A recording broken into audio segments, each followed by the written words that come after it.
Bismillahirrahmanirrahim. Assalamualaikum warahmatullahi wabarakatuh.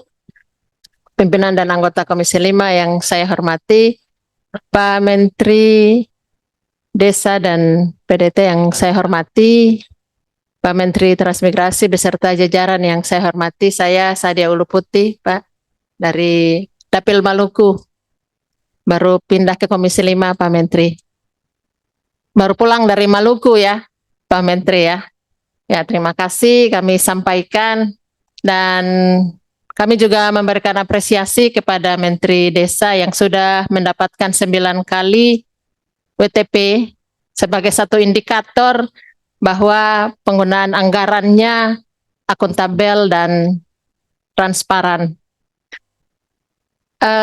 Pembahasan hari ini kami menyampaikan pandangan secara umum sebelum nanti kita masuk ke detail. Olehnya itu saya menyampaikan beberapa hal dan ingin juga mendalami terkait dengan desa dan pembangunan daerah tertinggal, Pak. Bahwa kita tentu beberapa persoalan-persoalan yang tadi disampaikan, terkhusus saya ingin menanyakan terkait dengan bagaimana perspektif kita terkait dengan desa ini dan konsep untuk memajukan desa dari penggumulan kemiskinannya, Pak. Ya, banyak sekali desa dan daerah-daerah yang hari ini masuk dalam kategori desa miskin, amat sangat miskin dan tertinggal. Ekstrim, miskin ekstrim. Dan kemiskinan ekstrim ini dipengaruhi bukan karena ketiadaan potensi desa atau kurangnya SDM desa, tapi juga kemiskinan struktural, Pak Menteri.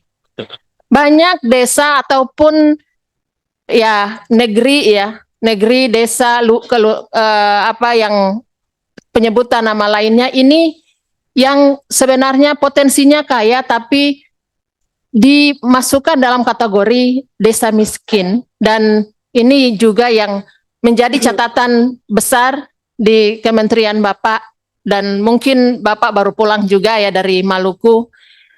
Ya, kami menitipkan ya satu konsep, Pak, untuk bagaimana agar desa bisa naik kelas dari desa tertinggal jadi desa maju, desa miskin ekstrim mungkin bisa juga naik jadi desa ya berkemajuan, dan infrastruktur yang amat sangat mempengaruhi itu terutama ya Pak, yang tadi pelayanan dasarnya, PLN, listrik Pak.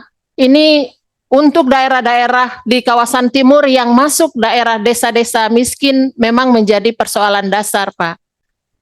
Infrastruktur jalan dan jembatan ini juga perlu dikoordinasikan dengan kementerian terkait agar benar-benar kehadiran Kementerian Desa dan PDT ini juga bisa mempengaruhi apa yang diciptakan oleh Presiden Prabowo bahwa membangun negara ini dimulai dari desa bisa terwujud.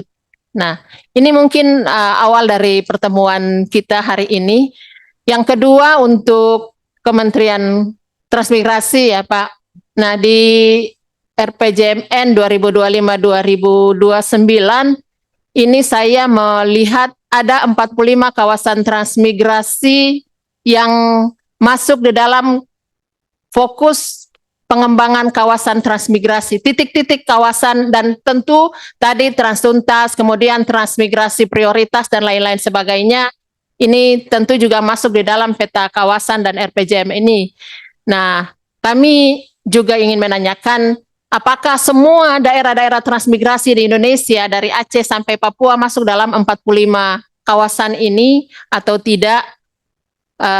Jika tidak, apa alasannya begitu? Apakah ada prioritas lain sehingga dikesampingkan?